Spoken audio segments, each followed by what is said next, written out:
কি শুনাইলো এক সিনেমা হলের মালিক, সে বলতাছে কি ভাই মাথা নষ্ট। এটাই আমরা চাই যে শাকিব খানের ছবি নিয়ে একজন হল মালিক এতটা এক্সাইটেড। এই এক্সাইটের জন্যই আমরা এখনো টিকে আছি, বাংলা চলচ্চিত্র এখনো মানুষ দেখে। এটা আমাদের কাছ থেকে উম, প্রত্যাশা অনেকেই করে যে আপনারা অথেন্টিক খবরগুলো জানান। সেই অথেন্টিক খবর নিয়ে আপনাদের সামনে আসছি যে শাকিব খানের যেই বিখ্যাত ছবি হতে যাচ্ছে বরবাদ, যে বাজেট, শাকিব খানের কেরিয়ার সবচেয়ে বিগ বাজেট বিগ অ্যারেঞ্জমেন্টে ছবিটা করতে যাচ্ছে। এই ছবিটা যে হল মালিক আমার সাথে যে কথা বললো, প্রায় 1 ঘন্টা কথা বললাম। তারা এখন তুফানের সময় তারা কি বলবো, এগুলো রেন্টালগুলো কতগুলো টাকা দিছে সেটা ধারণার বাইরে। তুফান এবং প্রিয়তমা এই দুইটা ছবি থেকে কত লক্ষ টাকা দিছে সেটা বললে পার মাথা হ্যাং হয়ে যাবে। কিন্তু সেই বিষয়টা আস্তে আস্তে বলবো। তারা কইছে এই কথাগুলো বলতে মানা করছে। আস্তে আস্তে আপনাদের সব কিছু জানাবো। কিন্তু আমি কয়েকটা হলের নাম বলে দিই, যে একটা হলের নাম বলি, তাহলে আপনারা কিছুটা ধারণা পেতে পারেন যে শাকিব খানের বরবাদ নেওয়ার জন্য কতটা এক্সাইটেড। তার ভিতরে সবচেয়ে বড় এক্সাইট হয়েছে একটা সিনেমা হল, সেটা আমাদেরও কাছের সিনেমা হল, আপনাদেরও কাছের সিনেমা হল। সেটা এতটুকুই বলতে পারি, সেটা সাভার। সাভার কোন সিনেমা হল সেটা আপনারা নিশ্চয়ই বের করেন যে কোন সিনেমা হলটা হতে পারে, সেটা আপনারা ধারণা করেন। তাহলে আপনারা অনেক কিছু বুঝতে পারবেন যে 12টা সিনেমা হল কীভাবে তার বরবাদ চালানোর জন্য আগ্রহ দেখাইতেছে। এই আগ্রহটা সত্যি আমাদের জন্য ভালো লাগার বিষয় যে মেগাস্টার শাকিব খানের তার বরবাদ নিয়ে যে এক্সাইটেড হল মালিক এবং দর্শক এবং যারা নতুন সাকিবিয়ান ক্রিয়েট হইতেছে, সবাই এখন এক্সাইটেড আছে বরবাদ আসবে কবে, বরবাদ সিনেমা মালিক কবে দেখব। আর মির্স আরেকটু বলে রাখি যে উনি যেহেতু কথা বলতে মানা আছে যে 12টা সিনেমা নিয়ে কথা বলতে মানা আছে, তার জন্য আমি বললাম না একটা হলের হলের নামও বলি নেই, শুধু সাভার বলছি। সাভার আপনারা বুঝে নেবেন।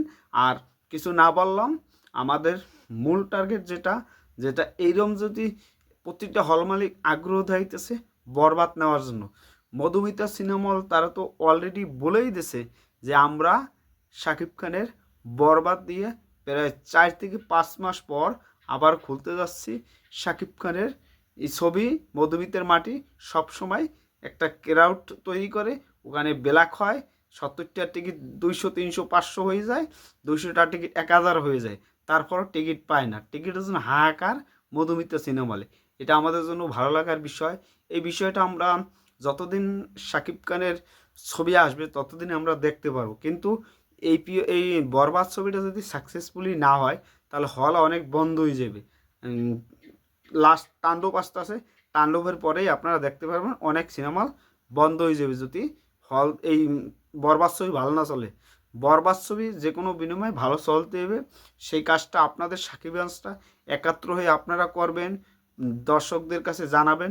দর্শক যারা আসবেন তারা ছবি দেখবেন, তারা যে গিয়ে বলবেন যে শাকিব খানের একটা ছবি আসছে, আপনারা যদি দেখে আসেন তাহলে অনেক কিছু আপনারা বুঝতে পারবেন এখান থেকে। আমি আশা রাখি যে এই কথাগুলো, আমার কথাগুলো আপনারা একটু হলেও বিশ্বাস করবেন, বিশ্বাসযোগ্যভাবে প্রচারণা করবেন। কেননা আমাদের বরবাদকে সাকসেসফুলি করতে হবে। কেন হয়েছে, এটা বাজেট হয়েছে 15 কোটির প্লাস। তাহলে বোঝেন যদি এই ছবিটা কোনোভাবে সাকসেস করে বেরোয় যেতে পারে তাহলে শাকিব খানের আরও ভালো ভালো কাজ দেখতে পারবেন। মানে ওখানেই শেষ হয়ে যাবে, বেশি কিছু আগাবে না। আপনাদের প্রতি ভালোবাসা এটাই প্রত্যাশা করি। আপনারা বারবার যাবেন, একবার না একাধিকবার ফ্যামিলিকে নিয়ে যাবেন, এক ফ্যামিলিকে আরেক ফ্যামিলির কাছে নিয়ে যাবেন।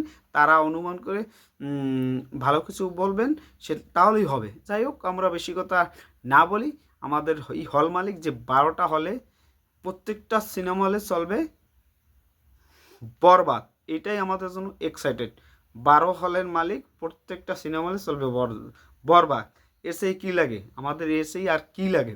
এই কথাটা আমার শোনার পর সত্যিতে আমি কি বলবো, আমি এক্সাইটেড হইয়া ভাষা হারিয়ে ফেলছি। গতবারও তুফানও চলছে, সেখানে তারপর হচ্ছে প্রিয়তমাও চলাইছে। তার আশেপাশে সিনেমা হলে সব কিছু জানবেন। আর একটা মহিলা নিয়ে আজকে পড়ছিলাম, সেই মহিলাটা বরবাদ নিয়ে অপপ্রচার করতেই থাকে, বরবাদ নিয়ে আভিযাবি কথা বলতেই থাকে। সে বলবে প্রিয়তমার সময় বলে, সবাই জানেন যে প্রিয়তমার সময় ক্ষমতার দাপট দেখাইয়া প্রিয়তমায় সময় চালাইতে দেয় না ওখানে, এটা আমরা জানছি। এটা আপনারাও জানলে জানাবেন। এই মহিলাকে আমরা ভালোবাসছিলাম, তুফানের সময় সাপোর্টও করছিলাম, কিন্তু তার কথাবার্তা কোনো মিল পাইতেছি না, এটার জন্য খারাপ লাগতেছে। সে সব সময় একটা পক্ষ নিয়ে কথা বলে, যা মনে করি, যা বুঝতে পারলাম, এটা নিয়ে আমরা কথা না বলি। সবাই ভালো থাকবেন। আর ওনার প্রতি আন্তরিক ভালোবাসা রইল যে আপনি এইভাবেই চালিয়ে যান। আপনার প্রতি অনেক রাগ আছে, তারপর এই কথাগুলো শোনার পর ভালো লাগলো মন থেকে। সবাই ভালো থাকবেন। এখন শুধু অপেক্ষার পালা, কবে গান আসবে, রোমান্টিক গান না এই টেইলার আসবে, না গান আসবে আইটেম সং বা রোমান্টিক সং, এই দুইটার ভিতরে কোনটা চান সেটা আপনারা কমেন্টে জানাবেন। আর এই যে 12টা হলের মালিক, ওনার এই কিছু বলা থাকলে এক লাইন লিখে যাবেন। ভিডিওটা অনেক বড় হয়েছে, তারপরও ভালোবাসা রইল। ভালোবাসা সব সময় সাকিবিয়ানদের প্রতি। Love you all Shakib. সবাই ভালো থাকবেন। আজকে 6 রোজা চলতে আছে।